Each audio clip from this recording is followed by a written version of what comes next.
It's 2017, the year of the Women's March, the Oscars upset, and Kendall Jenner's Pepsi can of peace. And onto this societal landscape walks Tom Holland. He takes the stage wearing a suit, lip-syncing along to Singin' in the Rain. I'm singing in the rain. It's quaint, it's okay, it's nothing special. But then, Umbrella by Rihanna starts blasting from the speakers, and Tom emerges once more, igniting a sensation that would echo worldwide. Okay, that was a little dramatic, but it's genuinely hard to overstate the impact of this moment. Tom Holland's lip-sync performance of Umbrella transcends mere entertainment. It's a testament to his talent as well as an ode to self-expression that resonated deeply with audiences across the globe, particularly women. It's clear that this performance struck a chord with people, but what makes it so mesmerizing? How did this particular lip-sync capture more hearts than any other? And what sets it apart from other performances by hetero men wearing women's clothing? Even though it was originally aired 7 years ago, the video continues to go viral every few years and garners tens of millions of views each time. It's common for people to watch it over and over again, and there was recently this trend on TikTok where women were claiming that it is the female version of the Roman Empire. And if you don't know what the Roman Empire is, real quick, it's the idea that men think about the Roman Empire more than anything else, like potentially on a daily basis. And so women were wondering, okay, well, what's our Roman Empire? And to many of them, it's this performance by Tom Holland. What is the female version of the Roman Empire?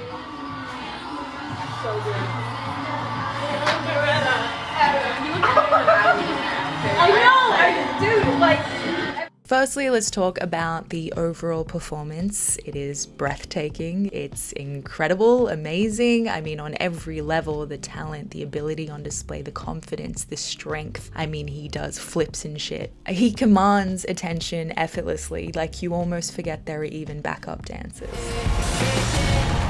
And now a quick word from this video's sponsor, Quackers. They exist and they deserve your attention.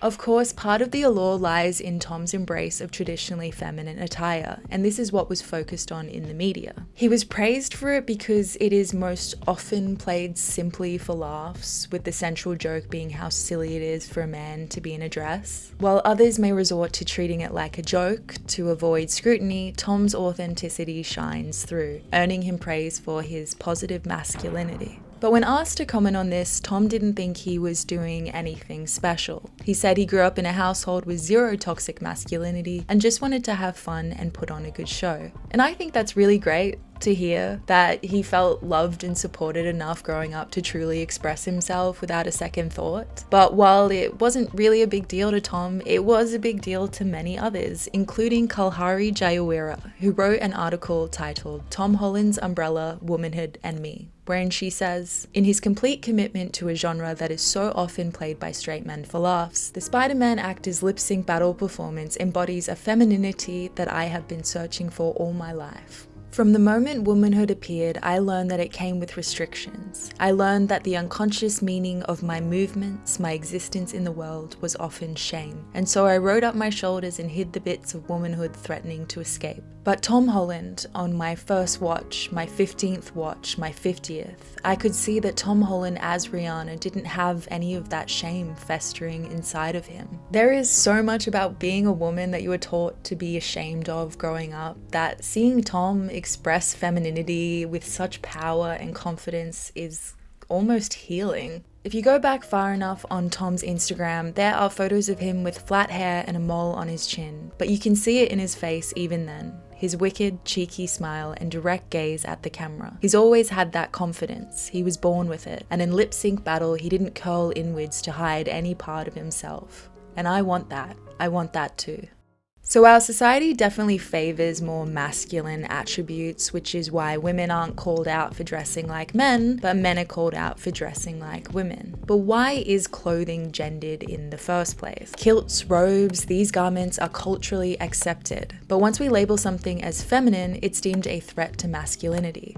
This stems from deep-seated misogyny and homophobia, perpetuating the idea that femininity is inferior. Not only does a man face potential shaming for aligning with feminine attributes, but you can also bet his sexuality will be questioned. Tom Holland's sexuality was questioned even though he's dating Zendaya, and then there was the whole media storm around Harry Styles. Or they may even have their gender retroactively questioned, like in the case of Kurt Cobain. I bet you didn't know that Kurt Cobain was probably trans. Here's why. First off, Kurt wore a lot of women's clothing. I think a lot of bands do it just to, show their support of femininity, the female gender. And I personally like to wear dresses, and I wear them around the house sometimes, so whatever.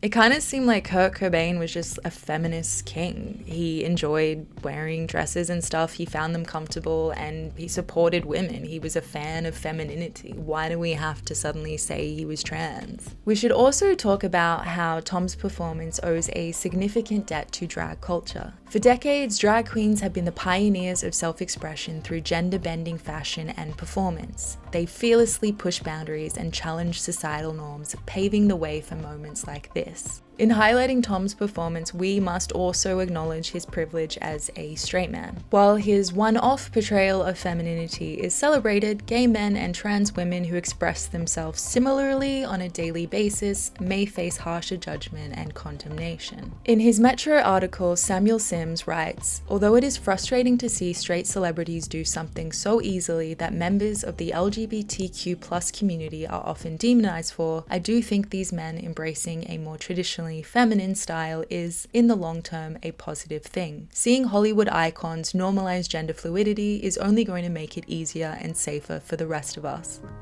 I remember I got a letter from a school teacher telling me that there was a young boy at school who would prefer to dress in women's clothing, and he was getting bullied at school for it. And he said to someone, he was like, "Well, Spider-Man does it." And for me, that was I really relished in the idea that there was positivity that had come from it, because for me at the time I was just dancing on a TV show and I felt like a bit of an idiot.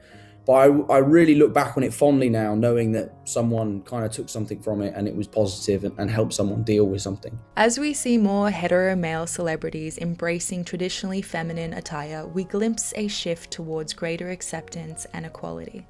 Perhaps one day clothing won't be bound by gender, but rather personal taste. Tom's performance marks a milestone on this journey, a celebration of art, equality, and self-expression. So if you do watch my lip sync battle, share it, like it, let's make it the biggest video on YouTube. Let's go.